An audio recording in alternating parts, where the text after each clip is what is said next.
हमें क्या पढ़ना। एक महत्वपूर्ण प्रोग्राम होता है, वह revise national tuberculosis control program है, जिसको आज हम लोग देखेंगे डिटेल से। समझ गए? ठीक है, बिना किसी देरी के हुए चलिए शुरू करते हैं।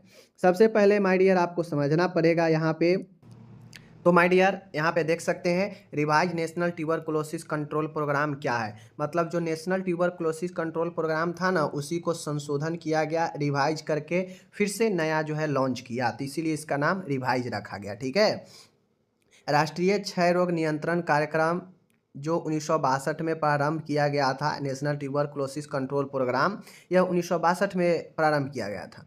इस कार्यक्रम में कुछ कमियां थी, मतलब ये जो सिर्फ नेशनल कंट्रोल प्रोग्राम था टीबी का, इसमें कुछ कमियां थी। जैसे कार्यक्रम को उचित प्रबंध का, मैनेजमेंट का अभाव था, पर्याप्त फंडिंग की कमी थी, दवाइयों की अपर्याप्त आपूर्ति नहीं हो पाता था।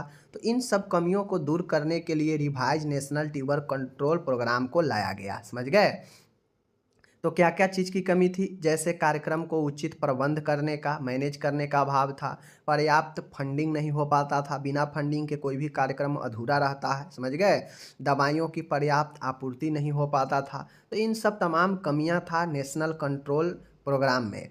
इन कमियों को दूर करने हेतु भारत सरकार ने क्षय रोग की रोकथाम की अपनी रणनीति में परिवर्तन किया तथा 1993 में संशोधित राष्ट्रीय क्षय रोग नियंत्रण कार्यक्रम की शुरुआत की। और यह जो है पूर्ण रूप से कंप्लीट कब से चालू हुआ? 1997 से डॉट्स के साथ में चलना शुरू हो गया। समझ गए?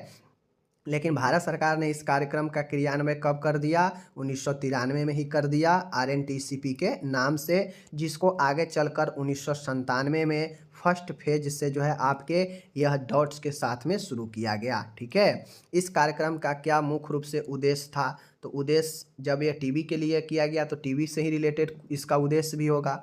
अच्छी गुणवत्ता वाले स्पुटम माइक्रोस्कोपी परीक्षण यानी स्पुटम माइक्रोस्कोपिक एग्जामिनेशन द्वारा क्षय रोग के कम से कम 70% मामलों को पता लगाना।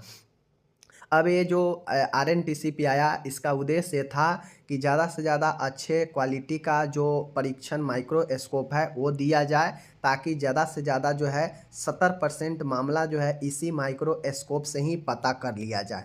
क्योंकि ये जो टीबी होता है ना, यह स्पुटम से कभी कभी नहीं पता चलता है, कभी एक्सरे जो है एक्सरे कराने से पता चलेगा, कभी जो है आपको सीटी स्कैन कराने से पता चलता है, कभी जो है बलगम के जांच से ही पता चल जाता है। तो इसका उद्देश्य यही था कि जो स्पुटम का जांच हो, वह स्पुटम के जांच में ही 70% मामलों में पता कर लिया जाए, ऐसे क्वालिटी के जो है स्कोप देना है। ठीक है, लघु कालीन कीमोथेरेपी, शॉर्ट टर्म कीमोथेरेपी द्वारा क्षय रोग के संक्रमित मामलों की कम से कम 85% रोग मुक्ति दर प्राप्त करना।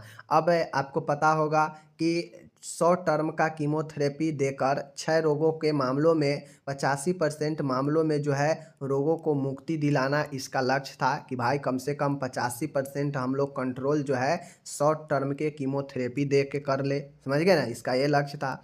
इस कार्यक्रम का यह भी लक्ष्य था कि सूचना, शिक्षा और कम्युनिकेशन सेवाओं का और ज़्यादा विस्तार किया जाए टीबी के क्षेत्र में। समझ गए ना, सूचना हो, शिक्षा हो, संप्रेषण हो, इन सेवाओं को भी जो है एक्सटेंड किया जाए, विस्तार किया जाए। समझ गए? आगे है क्षय रोग के बेहतर तरीके से निदान एवं उपचार को सुनिश्चित करने के लिए अनुसंधान कार्यों को बढ़ावा देना।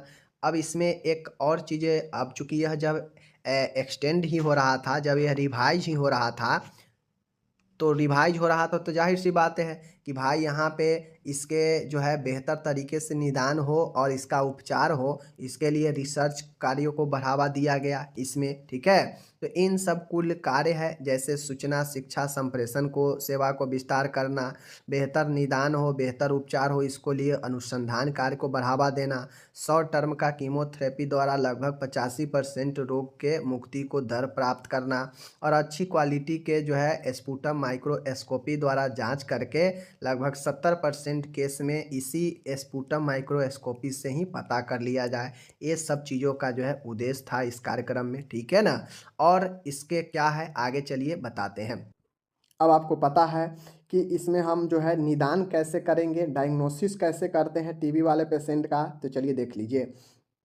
माय डियर, 2 सप्ताह या इससे अधिक अवधि तक खांसी रहने पर स्पुटम स्मीयर का परीक्षण करवाना।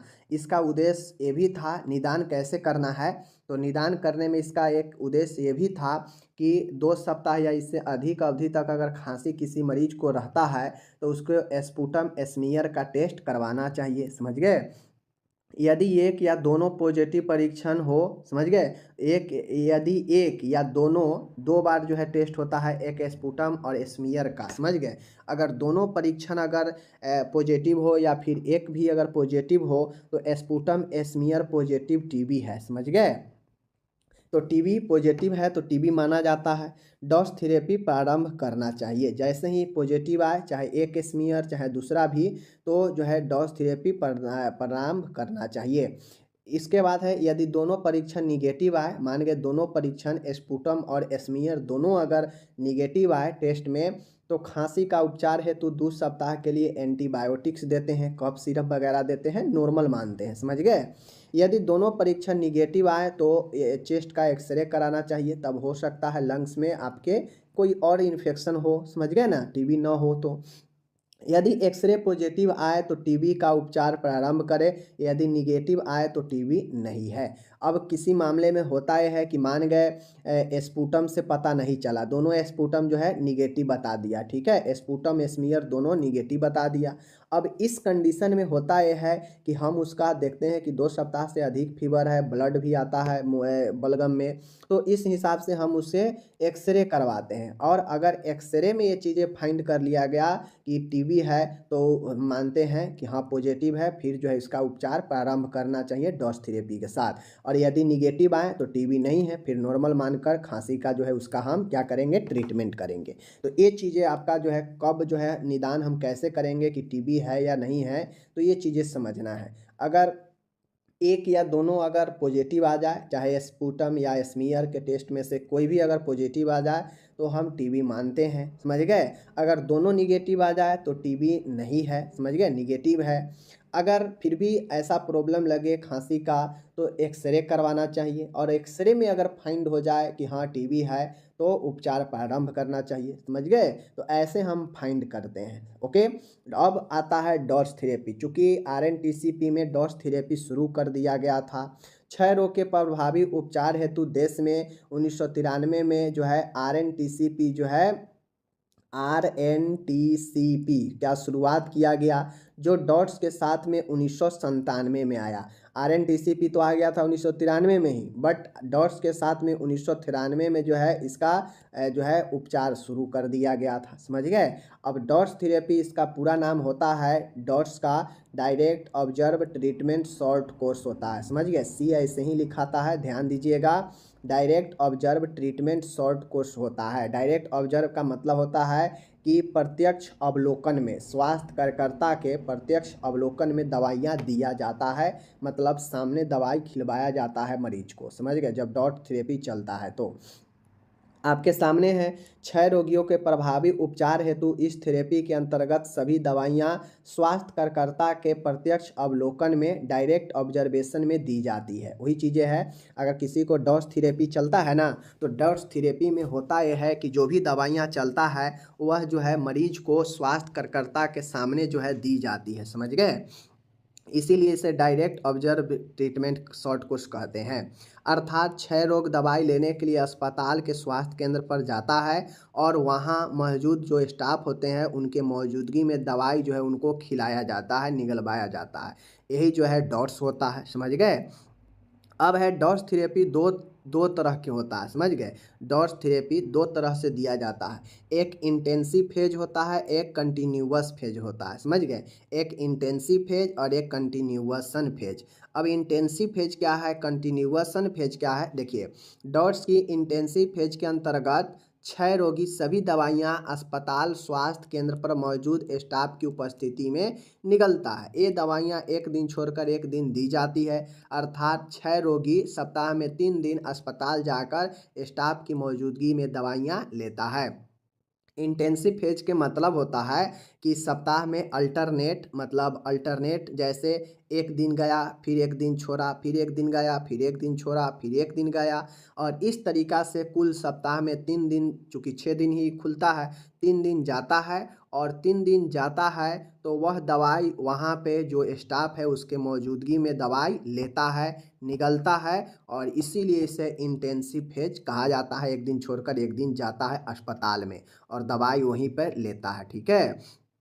अब होता है कंटिन्यूएशन फेज। कंटिन्यूएशन फेज के अंतर्गत होता है कि 6 रोगी को सप्ताह के प्रथम 3 दिन खुराकें युक्त पैक सौंप दी जाती है। जिनमें से प्रथम खुराक तो वह स्टाफ की मौजूदगी में अस्पताल में ही ले लेता है तथा शेष 2 खुराकों को अपने साथ घर ले जाता है, जिन्हें बताई गई समय सारणी के अनुसार एक दिन छोड़कर एक दिन जो है लेना होता है। 3 खुराक लेने के पश्चात जो है खाली पैक को अगले सप्ताह के प्रथम दिन वह रोगी अस्पताल ले जाता है, जहां उस खाली पैक को जमा कराकर नया भरा हुआ पैक प्राप्त कर लेता है। प्रथम खुराक अस्पताल में ली जाती है तथा शेष खुराक 2 घर के रोगी पर घर जो है रोगी ले जाता है। अब ये कंटिन्यूएशन फेज कहने का मतलब है कि इंटेंसिव फेज में तो रोगी अस्पताल एक दिन छोड़कर एक दिन जाएगा, सप्ताह में कुल 3 दिन जाएगा, और जो भी दवाइयाँ होगा डेली मिलेगा वहाँ पे, और वह जो है वहाँ पे लेगा स्टाफ की मौजूदगी में, तो वह हो जाएगा इंटेंसिव फेज। लेकिन कंटिन्यूएशन फेज में होता यह है कि मरीज जो है सप्ताह के प्रथम दिन जैसे मंडे है, मंडे को मरीज गया, समझ गए, स्वास्थ्य केंद्र पर गया। स्वास्थ्य केंद्र पर चूँकि मिलना है उसे दवाई कितना मिलना है, एक ही सप्ताह का दवाई मिलना है। वह क्या होगा कि मंडे को गया, प्रथम दिन गया, प्रथम दिन जाने के बाद जो उसको चूँकि सप्ताह में 3 दिन ही खुराक उसको मिलना है, तो पहला दिन जो अस्पताल में जाएगा तो वह पहला दिन खुराक उसको अस्पताल में ही पहला दिन का उसे लेना पड़ता है मौजूदगी में स्टाफ के, ठीक है। बाकी जो 2 दिन का जो होता है पैक, वह पैक जो है दे दिया जाता है और मरीज को बता दिया जाता है कि किस टाइम कैसे लेना है, ठीक है, और मरीज वापस अपने घर आ जाता है। अब मरीज घर आ जाता है लेकर, अब एक तो पैक किया हुआ दवाई वो वहीं पर ले लिया है, ठीक है, और 2 पैक किया हुआ 2 डोज उसे मिल जाता है, जिसमें उसे अस्पताल जाने की ज़रूरत नहीं है। वहाँ पे स्टाफ बता देता है कि कब कैसे लेना है, और बाकी के जो 2 दिन है वह अपने घर पर ही उसे ले लेगा। और इतना ही नहीं, वह खाली पैक रखना भी पड़ता है। जब वह अस्पताल में फिर से सप्ताह के शुरू दिन जाएगा तो वह 3 जो पैक मिला था उसे खाली, वह दवाई खाने के बाद जो खाली पैक है वो जमा करेगा, तो पूर्ण उसे भर्ती पैक 3 मिल जाता है, जिसमें से एक उसको सामने लेना पड़ता है और बाकी के 2 उसे घर ले आना पड़ता है। तो यही जो है आपका क्या होता है, कंटिन्यूएशन फेज होता है, समझ गए। चलिए अब आता है डॉट्स प्लस। अब वो तो हो गया डॉट्स, यहाँ पे है DOTS plus. DOTS plus therapy का उपयोग बहु औषधि प्रतिरोध क्षय रोग, multi drug resistant TB, MDR TB के उपचार हेतु किया जाता है। My dear, DOTS plus therapy का उपयोग बहु औषधि प्रतिरोध क्षय के उपचार हेतु किया जाता है, मतलब मल्टी ड्रग रेसिस्टेंट के रूप में किया जाता है टीबी के लिए, समझ गए। डॉट्स थेरेपी का डॉट प्लस थेरेपी प्रदान करने के लिए तृतीयक स्तर के देखभाल केंद्र जैसे मेडिकल कॉलेजों से जुड़े अस्पतालों पर डॉट्स प्लस स्थलों की स्थापना की गई है। अब डॉट्स जो है डॉट्स सीधा जो है वो तो आपके पीएच से पर भी उसका दवाई मिल जाता है, लेकिन डॉट्स प्लस जो है वह आपके तृतीयक स्तर के देखभाल में जो भी केंद्र सब आता है स्वास्थ्य का, वहाँ पे जो है आपके डॉट्स प्लस केंद्र की स्थापना किया गया, वहाँ पे जो है यह आपके मिलता है। प्रत्येक राज्य में कम से कम एक डॉट प्लस केंद्र की स्थापना की गई है। इन केंद्रों पर प्रशिक्षित स्टाफ की नियुक्ति भी की गई है। अब जो डॉट्स प्लस केंद्र है यह बनाया गया है, और यह जो है यहाँ पे प्रशिक्षित ट्रेनिड जो है स्टाफ सबको रखा जाता है, समझ गए। डॉट्स प्लस थेरेपी के अंतर्गत इंटेंसिव फेज की अवधि 6 महीने की होती है, जिसे आवश्यकता अनुसार 9 महीने तक बढ़ाया जा सकता है, समझ गए। तो इस चीज़ को ध्यान में आपको रखना है, DOTS plus, okay. Intensive phase के दौरान उपयोग में ली जाने वाली दवाइयाँ। अब आपको ध्यान में रखना है कि इंटेंसिव फेज की अवधि 6 महीने की होती है, लेकिन ज़रूरत पड़ने पर इसे 9 महीने तक बढ़ा सकते हैं। समझ रहे हैं ना? तो चलिए इंटेंसिव फेज में कौन कौन सी दवाइयाँ लेते हैं। चूँकि यह मल्टी ड्रग रेसिस्टेंट टीबी उपचार करता है, इसमें बहुत जो है दवाइयों का उपयोग किया जाता है। तो इंटेंसिव फेज में जो दवाइयाँ होता है वह होता है केनामाइसिन, समझ गए, केनामाइसिन होता है, ओफ्लॉक्सासिन होता है, एथिनामाइड होता है और साइक्लोसेराइन होता है। ठीक है, साइक्लोसेरिन होता है, याद रखिएगा, समझ गए। और पैराजीनामाइड होता है, पैराजीना इथाम्बुटोल होता है। यहाँ पे इंग्लिश गड़बड़ लिखा गया इसका, ठीक है ना। आपको इंटेंसिव फेज में जो दवाइयाँ हैं आपके सामने में है, केनामाइसिन, ओफ्लॉक्सासिन, इथेनामाइड, साइक्लोएसेरिन और पैराजीनामाइड और इथाम्बुटोल। यह दवाइयाँ इंटेंसिव फेज का है डॉट प्लस में, ओके। जबकि कंटिन्यूअस फेज की अवधि 18 माह होती है, जिसके अंतर्गत जो है हम लोग निम्न दवाइयाँ देते हैं। ठीक है, कौन कौन से दवाइयाँ देते हैं आपके सामने में है, ओफ्लॉक्सासिन, एथिनामाइड, साइक्लोसेरिन और इथाम्बुटोल। ऊपर के ही दवाइयाँ को यहाँ भी जो है हम लोग देते हैं। इस प्रकार डॉट्स प्लस थेरेपी की कुल अवधि 24 से 27 माह की होती है। अगर 6 माह इंटेंसिव फेज है तो 18 माह कंटिन्यूअस होगा, कुल हो जाएगा 24। अगर 6 महीने को 9 महीने तक बढ़ा दिया गया तो हो जाएगा 27, यानी 24 से 27 माह की डॉट्स प्लस की कुल अवधि 24 से 27 माह की होती है। ठीक है, इस चीज़ को ध्यान में रखना है, समझ गए। तो ये चीज़ हो गया। और नॉर्मली जो शॉर्ट कोर्स होता है ना, शॉर्ट कोर्स जो होता है डॉट्स का, शॉर्ट कोर्स जो होता है डॉट्स वाला, लगभग वो 6 से 9 महीने तक चलता है, समझ गए। इस चीज़ को ध्यान में रखना है। अब आपको इस दवाई में याद रखना है, इंटेंसिव फेज में जो दवाइयाँ हैं वह है केनामाइसिन, ओफ्लॉक्सासिन, एथिनेमाइड, साइक्लोसेरिन, पैराजीनामाइड, इथाम्बुटोल। और यहाँ पे कंटिन्यूअस फेज में जो 18 माह तक लगातार चलेगा वह है ओफ्लॉक्सासिन, एथिनेमाइड, साइक्लोसेरिन और इथाम्बुटोल। यह सब दवाइयाँ जो है मल्टी ड्रग रेसिस्टेंट के रूप में उपयोग किया जाता है, जो आपके डॉट्स प्लस में चलता है, समझ गए। तो इस प्रकार से आपका जो है यहाँ पे RNTCP समाप्त होता है। RNTCP आया कब? सबसे पहले 1993 में जो है इसमें डॉट्स की अवधारणा आया और 1997 से इस चीज़ों को जो है स्टार्ट कर दिया गया। ठीक है, तो इस प्रकार से आपका यहाँ पे टोटल इंग्लिश भी दिया है। जो लोग पढ़ने वाले हैं पढ़िए, मैं ही कहूँगा पढ़िए, जैसे भी पढ़िए। और मैंने आपको अच्छे से हिंदी इंग्लिश में समझा दिया। आप यहाँ पे देख सकते हैं, प्रश्न पढ़िए, प्रश्न समझिए, प्रश्न को दिमाग में डालिए, उसके बाद जो है आगे की कोशिश कीजिएगा। सबसे पहला आता है कि सामुदायिक स्वास्थ्य केंद्र से क्या समझते हैं। सबसे पहले समझाना है कि कम्युनिटी हेल्थ सेंटर से क्या समझते हैं। ठीक है, सामुदायिक स्वास्थ्य केंद्र के स्टाफिंग पैटर्न को समझाना है। मीन्स CHC जो होता है कम्युनिटी हेल्थ सेंटर, वहाँ पे स्टाफ जो है कितने कितने कौन से स्टाफ होते हैं, इस पैटर्न को समझाना है। साथ में कम्युनिटी हेल्थ का जो है कार्यों को बताना है। मीन्स कम्युनिटी हेल्थ सेंटर में कौन कौन से कार्य हो सकते हैं, उसको कार्यों को भी बताना है। तो यह क्वेश्चन आपसे 10 नंबर में पूछा जा सकता है, तो आपको इसको अच्छे से डिस्क्राइब करना है। ठीक है, कभी भी पूछेगा तो यह पैटर्न जरूर पूछेगा, तो पैटर्न को याद करके रखिएगा। ठीक है, चलिए हम लोग सबसे पहले है आपका यहाँ पे देख लीजिए, हमको समझाना क्या है कि कम्युनिटी हेल्थ सेंटर होता क्या है। तो आप लोग जो भी फर्स्ट ईयर वाले हैं उनके लिए भी यह कारगर है, थर्ड ईयर वाले के लिए भी यह महत्वपूर्ण है, दोनों में है, तो आप लोग को टेंशन लेने की ज़रूरत नहीं है। ठीक है, चलिए देखिए यहाँ पे कहता है कम्युनिटी हेल्थ सेंटर यानी CHC होता क्या है। शॉर्ट में CHC और full form community health centre होता है।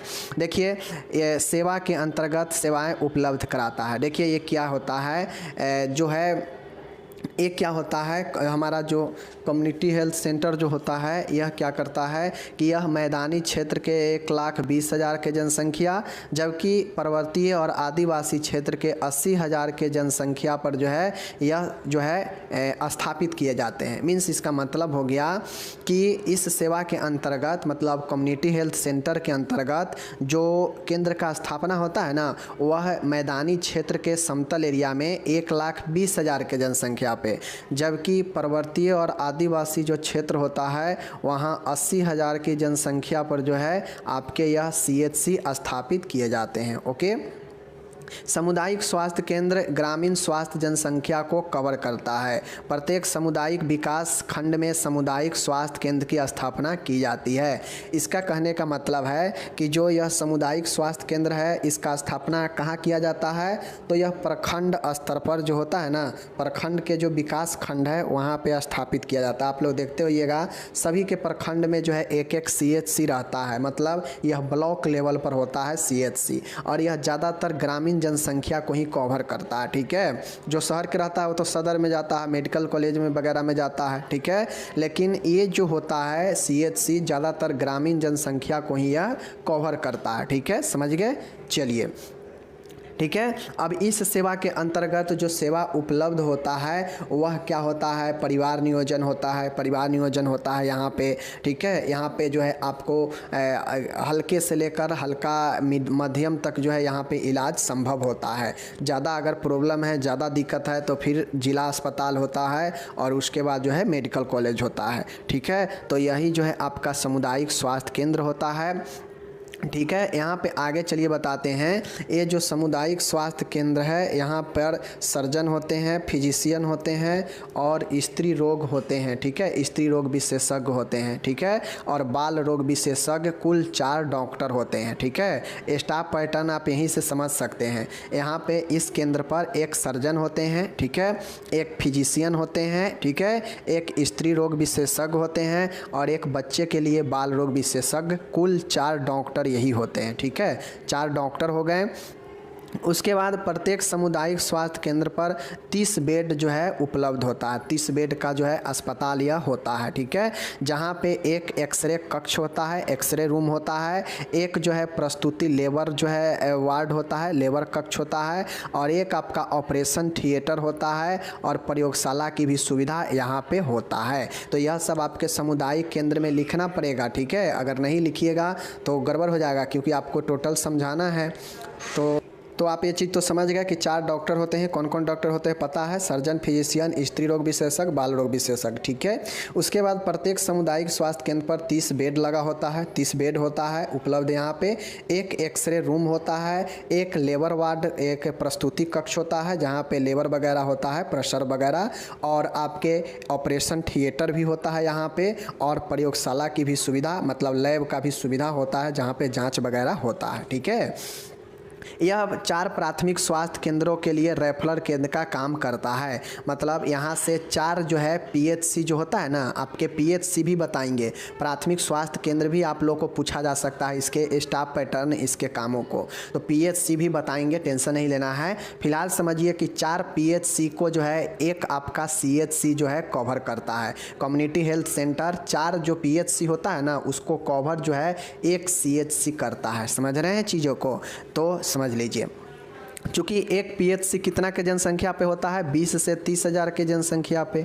ठीक, तो ये चीज़ समझ गए कि 4 PHC के बराबर एक जो है आपके क्या होते हैं, CHC होते हैं। अब कैसे आप लोग समझिए, जैसे PHC कितना 20 हज़ार के जनसंख्या है मैदानी इलाका में, वहीं पर बात किया जाए तो मैदानी इलाका में 30 हज़ार के जनसंख्या पर। ठीक है, और वहीं पर बात की जाए पर्वतीय क्षेत्र में तो 20 हज़ार के जनसंख्या पर। अब 20 हज़ार में 4 से गुना कीजिए तो 80 हज़ार होता है जनसंख्या, तो 80 हज़ार यह हो गया पर्वतीय क्षेत्र का, और 30 में 4 से गुना कीजिए तो 1,20,000 हो जाएगा। और यही तो 80 हज़ार से लेकर 1,20,000 के जनसंख्या को यही कम्युनिटी हेल्थ सेंटर तो जो है कवर करता है। तो इस प्रकार से चीज़ों को समझ गए कि 4 PHC बराबर एक रेफरल का काम कौन करता है, CHC करता है। समझ गए, तो ये CHC के बारे में आप लोग समझ गए।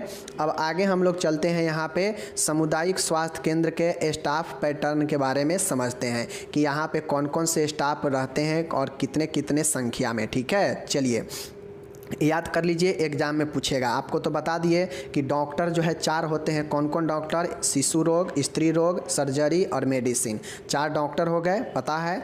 नर्स होती है यहाँ पे, इसमें मिडवाइफ होती है। उसके बाद सामुदायिक स्वास्थ्य नर्स होती है, नर्स ग्रेड 2 और नर्स ग्रेड 1 होती है। ठीक है, 2 वाला में आपका ANM आ जाता है, 1 वाला में स्टाफ नर्स जो ग्रेड A होता है वो आ जाती है, और कम्युनिटी हेल्थ नर्स भी होती है और मिडवाइफ भी होती है।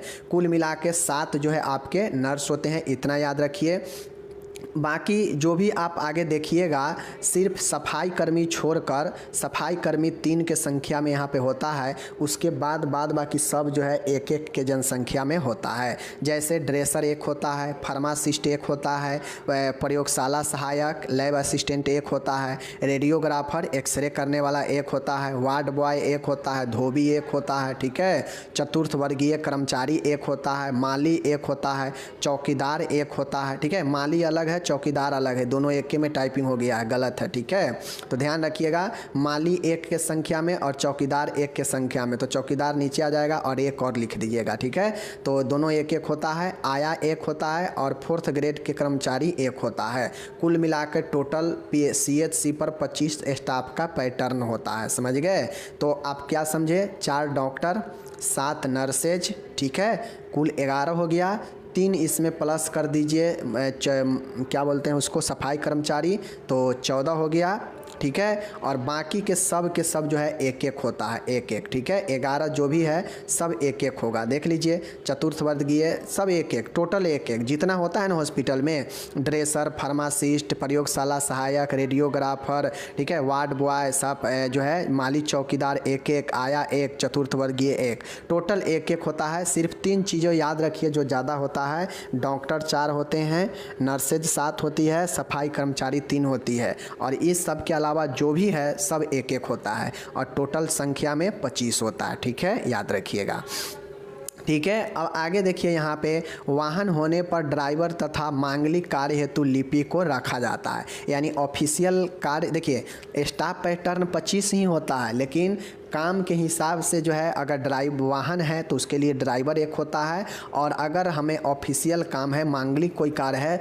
तो उसके लिए क्लर्क यानी लिपिक को रखा जा सकता है, लेकिन पैटर्न में 25 ही होता है। ये सब ज़रूरत के हिसाब से रखा जाता है, ठीक है, समझ लीजिए।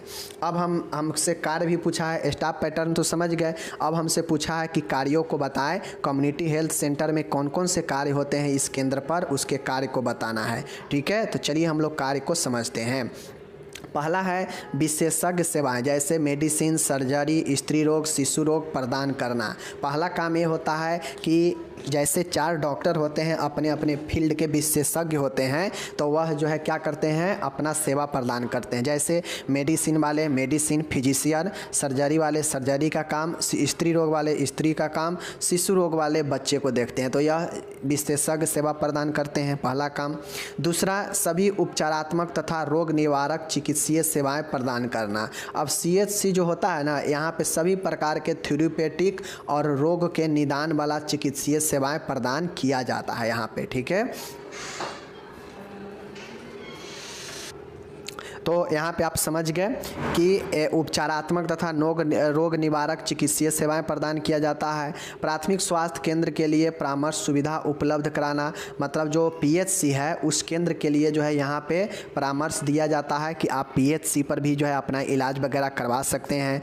PHC के कार्यों को निगरानी और निरीक्षण करना। अब एक CHC के अंतर्गत जो 4 PHC आता है ना, तो ये चारों PHC के कार्यों को निगरानी किया जाता है, ठीक है। सबको चारों को जो है परामर्श यहाँ से दिया जाता है, मतलब चारों का हेड कौन हो जाएगा, एक CHC हो जाता है, ठीक है, याद रखिएगा। तो यहाँ पे उसके कामों को, PHC के कामों को निगरानी और निरीक्षण का भी काम किया जाता है, ओके।